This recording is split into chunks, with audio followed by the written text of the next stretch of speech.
number, guys. Mariam, Minna, Mirna. Mariam, Minna, Mirna. Zagros. Nada, Basant. Zagros. Hello, morning. Nada, Summer, Mashali. This is Summer and this is Mashali. Okay. So I have Jana. Morning, Jana. Good morning, Mister. You're just woken up or what? Because you were absent in the first session. I have Jana, Omar. Yeah, I'm sorry. No problem. Jana, Omar, Basant, Matar, Dahruk, Daniel, Mariam, Minna, Mirna, Nada, Summer, and Mashali. Morning, Michelle. Mister, did you say my name? Yauta? Yes. Yes. Okay. Yauta. So somebody is chatting. This is Nada. Can't hear you at all due to a problem in internet. Thanks. Okay. Kiki. Okay, Nada. Try to solve this problem if you can. No problem. Try. Solve it. Please. Okay. So in the first session, we're doing the prologue, and Geoffrey Chaucer, the narrator of the Canterbury Tales, is describing the pilgrims. We have 29 pilgrims, and Chaucer himself, this makes up 30 pilgrims on their way to the Canterbury Cathedral. Why? To visit their saint, the dead body of their saint Thomas à Becket, who was murdered there in the cathedral in 1170. They all believe that this saint can heal their diseases and so on. The last character we did in the first session was the doctor, and we said that the doctor was a knowledgeable doctor, and he was interested in astronomy. He knew a lot about the stars, and he was dressed in red, and he used to deal with some apothecaries or people who mixed medicine at that time, and they worked in cahoots, which means they illegally earned money by working together. They made the patients pay a lot of money for both of them, as some doctors and pharmacists do nowadays. So we stopped where? I think here. Yes, we said at the end of the description of the doctor that he was stingy, he was a miser, he was interested in gathering money, and he loved gold a lot. The last two lines: gold stimulates the heart, so or so we're told. He therefore had a special love of gold. Just to welcome Salma. Salma and guys, Salma has just joined, and another person. I don't know who he is or who she is. Let me check. Shahd Ibrahim. Okay, Shahd. Salma, can you hear me? Salma? Yes, I can. Yes, yes. You were absent in the first session, right? Yes. Okay. Yes. Okay. Be careful, guys, because your attendance today is not that good as it used to be. I'm sorry for being absent for 3 days. It was out of my hand, but now I have 16 students only. Last week there were on Sunday and Monday there were about 26 out of 27. Please tell your friends to join us as soon as they can, please. Thank you very much. Okay, let's go on. Here we have a woman, and this is a very interesting woman. We're going to study her story or her tale in detail later. A worthy woman from beside Bath And you know, Bath is a famous English city. It's still there. We have Maya. Okay, so this is called the wife of Bath. Bath, again, an English city called Bath. It's still there nowadays. And maybe when we hear the word Bath, we laugh or smile. But in Arabic, we have Wadi al-Hammamat. And there is a town somewhere called Al Hammam. It's okay. Even in Arabic, we have some towns and some villages named Al Hammam or Al Hammamat or Wadi Al Hammamat and so on. But there is an English town called or city called Bath. And this is the wife of Bath. This is the name of this character. A worthy woman from beside Bath city was with us. One of the 30 pilgrims was this worthy woman. Somewhat deaf. She was a little bit deaf. She was hard at hearing, which was a pity. I pitied her for this. She was somewhat deaf. In making cloth, she showed so great a bent. She was skillful. She was skillful at making cloth. She bettered those of Ebra. Ebra. This is how this city, Belgium, nowadays in Belgium city is pronounced Ebra, and of Ghent.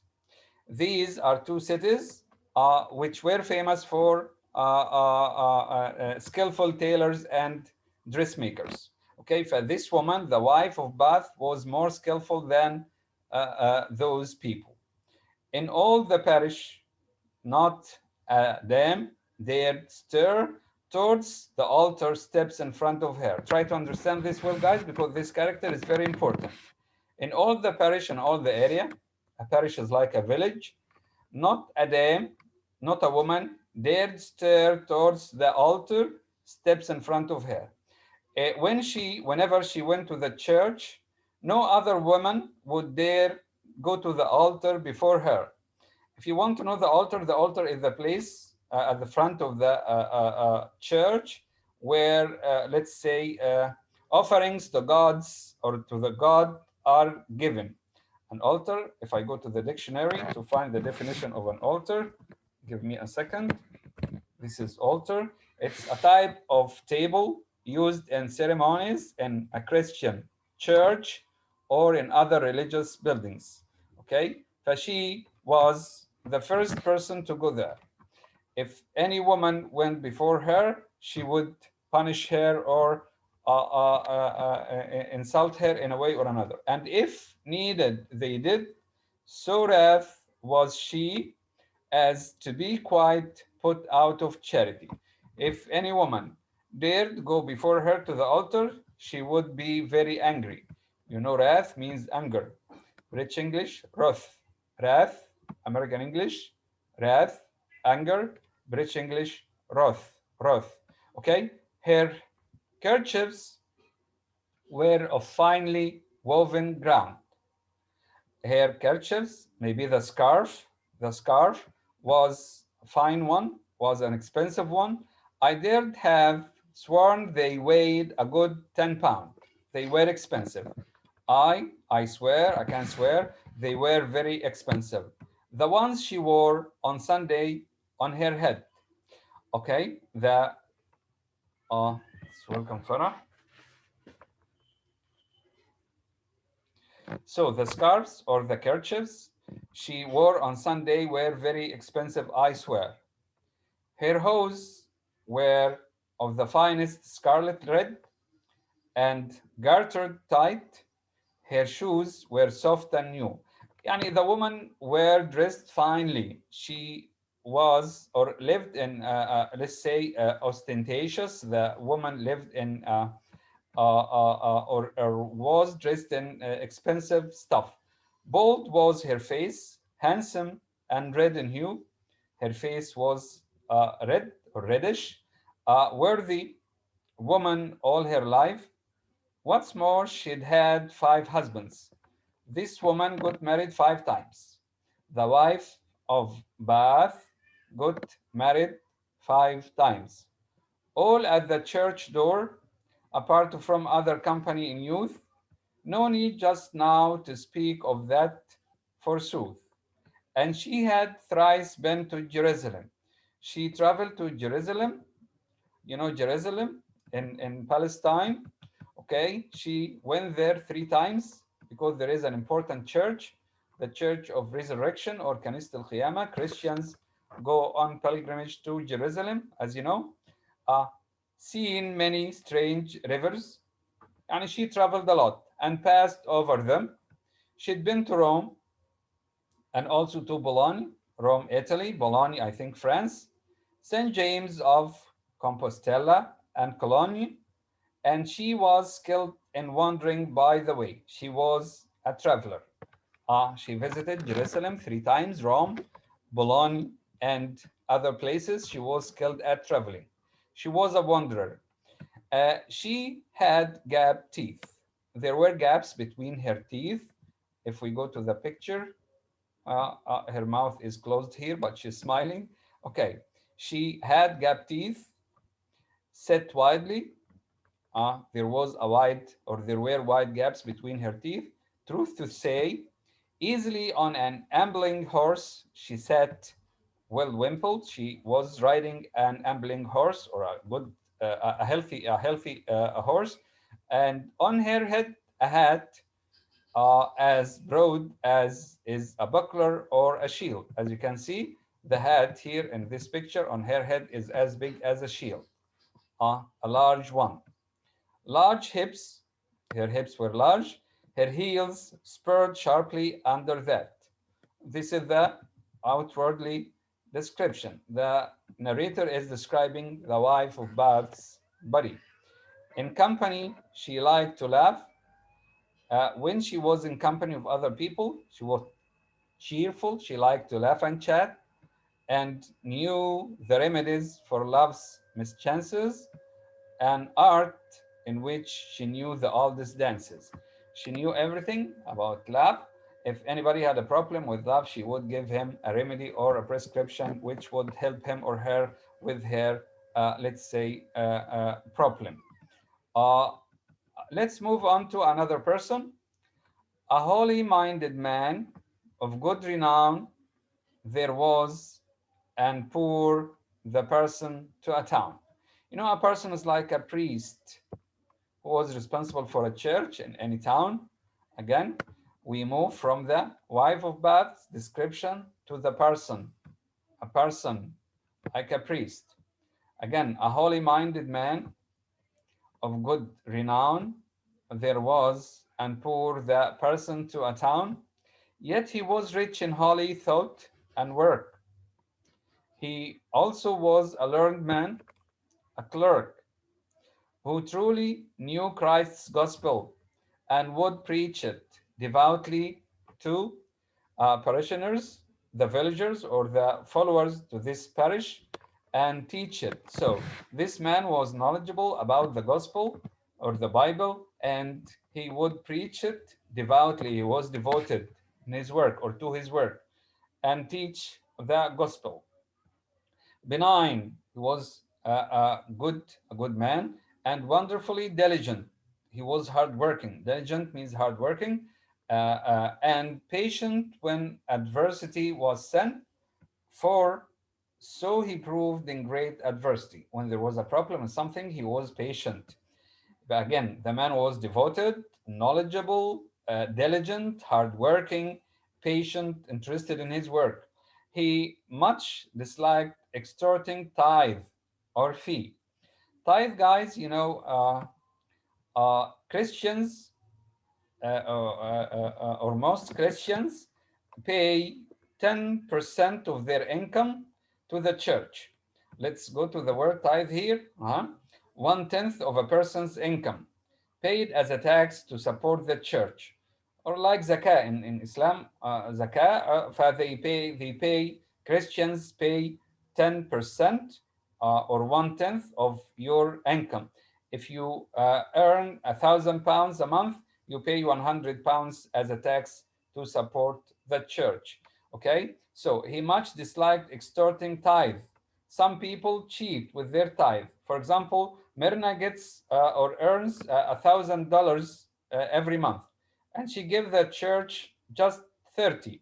she should give the church 1/10, which means 100. She just give them 30 or 25, or if she extorts tithe or fee or her tax to the church, she's not honest. She doesn't give 1/10 exactly. Nay, rather, he preferred beyond a doubt giving to poor parishioners around about from his own goods. Sometimes he gives the poor from his own money or goods and Easter offerings. He found sufficiency in little things. He was, let's say, pleased with any little thing he had. He wasn't interested in pleasures like other people, and he could live or get by any little thing he had. Wide was his parish, the area he was responsible for was wide, with houses far asunder, houses everywhere and large distances. Okay, yet he neglected not in rain or thunder. You know, if you were a person or a priest, you are responsible for your parish.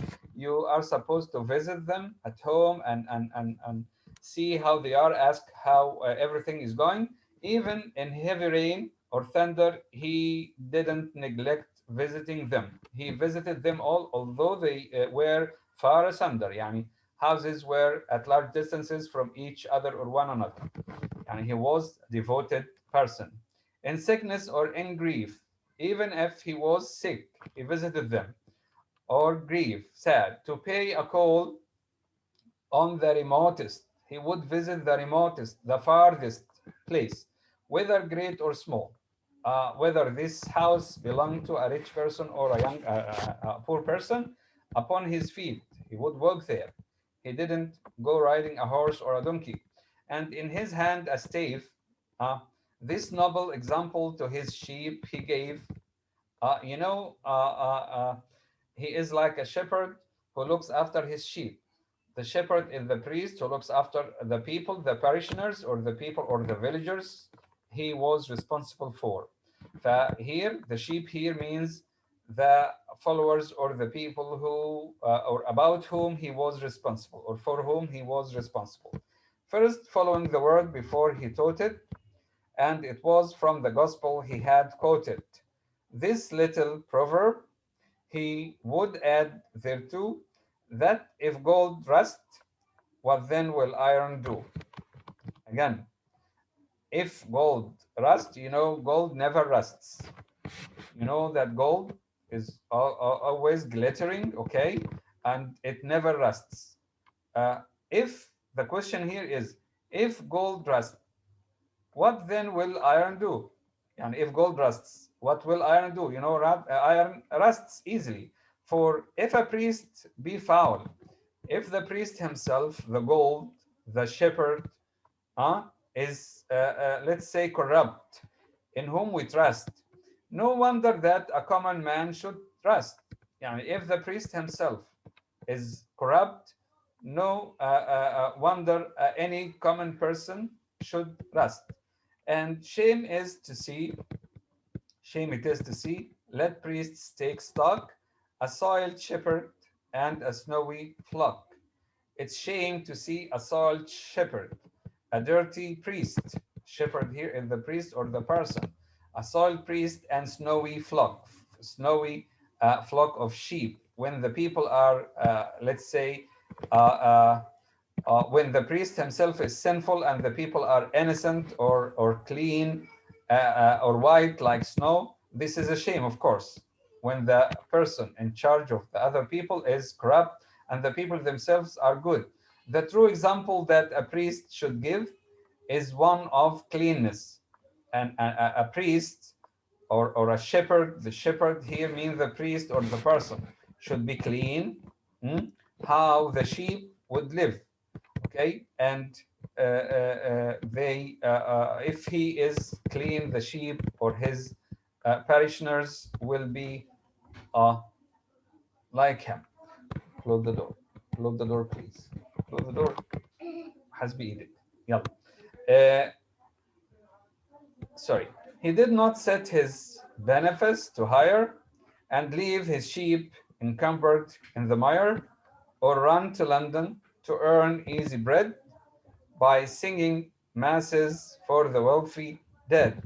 He didn't go to London to sing some religious songs in order to earn a little money. No, he was a devoted person, as we said, and he took care of the people he was responsible for by singing masses for the wealthy dead. Some people do this today. We have some sheikhs in Islam who, in the holy month of Ramadan, for example, go and read Quran every night for a rich person and get, for example, £1,000 every night. Some people do this. No, this person didn't do this. He took care of the people he was responsible for. Or find some brotherhood and get enrolled, or simply he would ask someone to look after the parish in his place and go and do such stuff and earn a lot of money. But again, he wasn't that kind of person. He stayed at home and watched over his fold. So he stayed at home. He didn't go out to look for money, and he watched over his fold so that no wolf, this is a metaphor, as you know, no wolf here may be Satan or devil, should make the sheep miscarry. You know, if the shepherd, any shepherd looks after some or some sheep, if the shepherd is not watching his sheep, a wolf can come and eat any of them, some of them, or kill them or make them miscarry. Okay, but this shepherd, this person looks after his people and protects them from Satan, from devil, and so on. He was a shepherd and no mercenary. You know what a mercenary is? A mercenary is a soldier who is paid for this, for his job. Okay, that he was a shepherd. He was a responsible person, and he took his job seriously. Holy and virtuous he was. So he was a holy one, a devoted one, and virtuous, full of virtue, but then never contemptuous or sinful men, never disdainful, never too proud or fine, but was discreet in teaching and benign. He was, in brief, a devoted person. His business was to show a fair behavior. He was a good model and draw men thus to heaven. His role was to bring his followers or his parishioners to heaven, to God and their Savior, to their Savior, unless indeed a man were obstinate and such, whether of high or low estate. He took care of them all, rich or poor. All of them were his children, were his sheep, and he was their, let's say, devoted shepherd. He put to sharp rebuke, to say the least. I think there never was a better priest. He was the better person or priest at that time. He sought no pomp or glory in his dealings. He wasn't looking for fame. He was humble, and let's say he was just doing his job. No scrupulosity had spiced his feelings, so he wasn't after fame. Christ and his 12 apostles and their Lord he taught, but followed it himself before. And before he taught the teachings of Christ and his 12 apostles, he followed it himself and was a good model before he taught it. And he, let's say he, you know, the saying that says, teach what you preach. This man taught what he preached. This is the end of the description of the person. It was a long one, and it's an interesting one.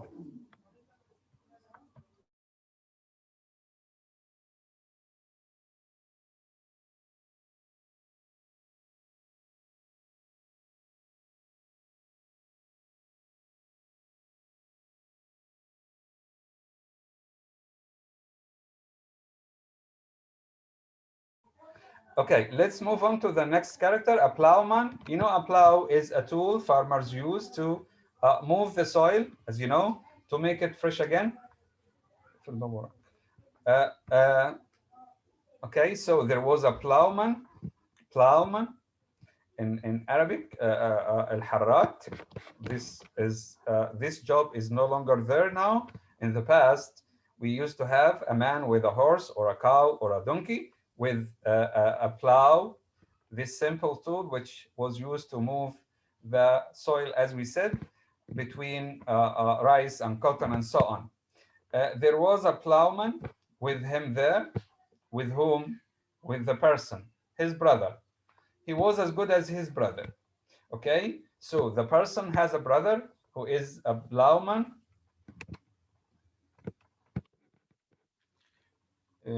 Yauta. Okay. Yauta, can you hear me? Yauta? Yes, yes. My voice clear all the time, guys? Minna? What? My voice clear all the time, Minna? Yes, it's clear. Yes. Thank you very much. Okay. So there was a plowman, the person's brother, and many a load of dung one time or other. You know, dung is the wastes of any animal. You know how we say it in Arabic. Many a load of dung, which means maybe his clothes were dirty all the time because a plowman works on the farm, on the field. And you know, people who work on the field or on the farm are dirty most of the time because their clothes are dirty with mud and so on. Many a load of dung, one time or other, he was usually covered with dung, again, the wastes of animals, dung. He must have carted through the morning dew. He was an honest worker. His brother was an honest person. And he, the plowman, the person's brother, was an honest worker, good and true. Okay, so he went to work in the early morning and he was a devoted worker. Like his brother was a devoted priest. Again, he was an honest worker, good and true. This is his character. Living in peace and perfect charity. So the man was charitable and he led a peaceful life. And as the gospel bade him, so did he, loving God best with all his heart and mind. He was a religious person, he was a devoted person, he was a hardworking person like his brother, exactly like his brother, but they are different in jobs. And then his neighbor, as himself, repined at no misfortune, slacked for no content, for steadily about his work he went to thrash his corn, to dig or to manure or make a ditch. These are the jobs he used to do. And he would help the poor for love of Christ. He was charitable, as we said. He was helpful, devoted, and never take a penny. He did it for charity. Okay, if he could help it, if he could do without this money, and as prompt as any, he paid his tithes. Again, we have the word tithe for the second time. Again, a tithe is 1/10 of your income, which Christians pay to as tax or as a tax to support the church. Tithe, like zakat. Okay, he paid his tithes in full. In full. He didn't cheat with it when they were due on what he owned and on his earnings too. So he paid tithe if he had, for example, $1 million, he would pay 100,000. And if he earns $1,000 every month, he would pay $100 as 1/10. Yani he paid for what he owned and what he earned. Okay. Some people give for what they earn only. He wore a tabard, like a tunic, smock. We studied smock in the first term, if you remember, a white garment or a loose garment, and rode a mare. A mare is a female horse, as you know. So all the pilgrims traveled on horsebacks at that time. There was a reeve, another person, also a miller. You know, a miller, a person who has a mill. You know, a mill is a place where wheat is ground, is turned into flour. And the reeve is a person who looks after a large farm for a noble person. or as we say in Arabic, if you know the word al-kholi, a person who is responsible for a large farm. They're a college municipal, a college municipal. A municipal is like a caterer. You know, a person who, for example, if we have or if we had a restaurant at PIS for students to have a meal at school, the person who would eat or buy the food for this restaurant is called a municipal at that time, or a caterer. Okay, so we have again the reeve. I got lost. This is okay. There was a reeve. Again, a reeve is a person who is responsible for a large piece of land which doesn't belong to him. Okay. Also, a miller. We said what a miller means. They're a college municipal from the ends of court. So this man, this municipal, was working at the court, and he was like the caterer who bought food for the people who work there. A papal pardoner. We have also a pardoner. It's a religious job. A papal pardoner is a person who pardoned or forgives people for their sins for some money. And we're going to study the story of the pardoner. So we're going to study the story of the wife of Bath and the pardoner. Okay? And in close concert, a church court summoner. We have also a summoner. You know, a summoner is a person who calls people's names at courthouses. Okay? Riding at a trot. And finally, myself, that was the lot. The miller, we're going to describe these people. The miller was a chap of 16 stone, a great stout fellow. He was a little bit chubby, big in brawn and bone. He was, let's say, broad-shouldered, sorry. He did well out of them, for he could go and win the ram at any wrestling show. If he got involved in any wrestling, he would be winner, which means he was strong, well built. He was well built, strong man with large bones and brawn. Okay, broad, knotty, and short-shouldered. He would boast. He would boast. He could leave or could heave any door of hinge and post. He was so strong that he would heave separate the door of its hinge and post easily without exerting any effort, or take a run and break it with his head. Again, which means he was strong. His beard, like any sow or fox, like any female pig or fox, was red. So he had a red. I think he, the person here in the photo here, maybe this is again the miller. We are describing the miller, right? Strong-bodied, who would win any fight or any wrestling he gets involved in. And again, his beard, like any sow or fox, was red and broad as well. He had a wide beard, as though it were a spade, like a spade, looked like a spade. You know what a spade is.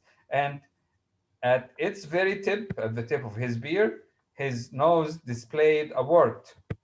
At the tip of his nose, there was a wart. If you look at his nose here, you know what a wart is. A piece of flesh which sticks out of the body. So there was a wart here at the tip of his nose. And this wart, where is it?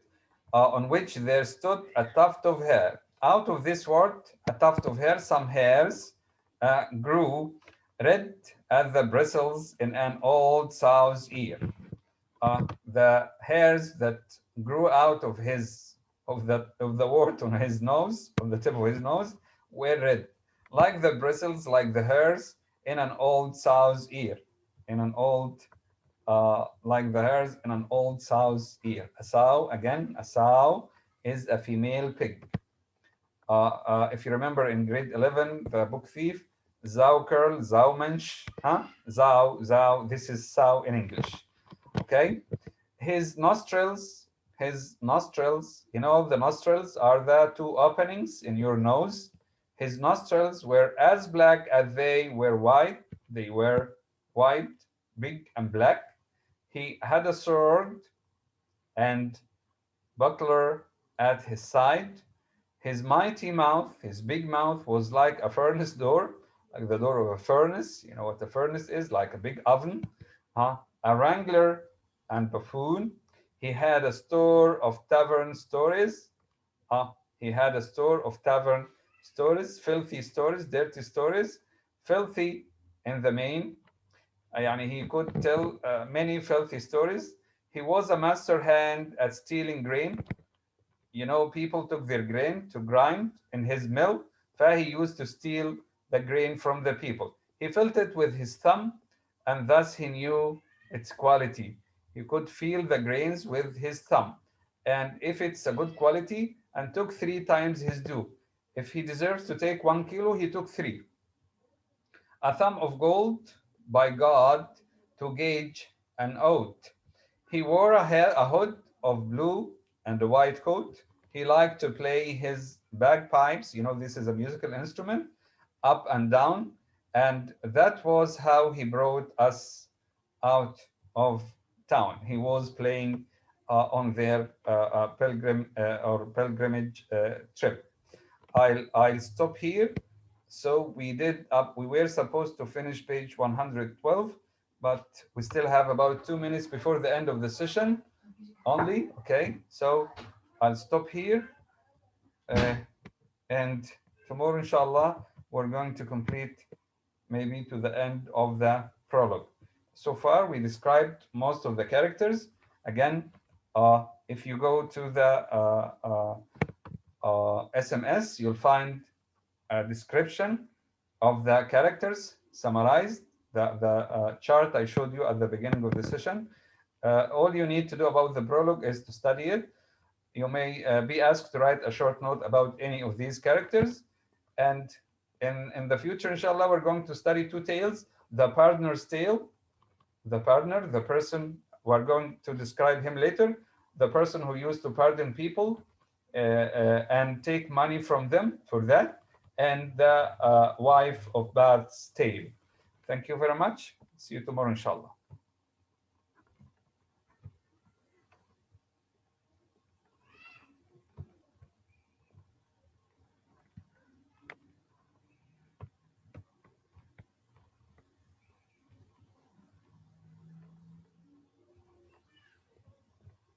That's all.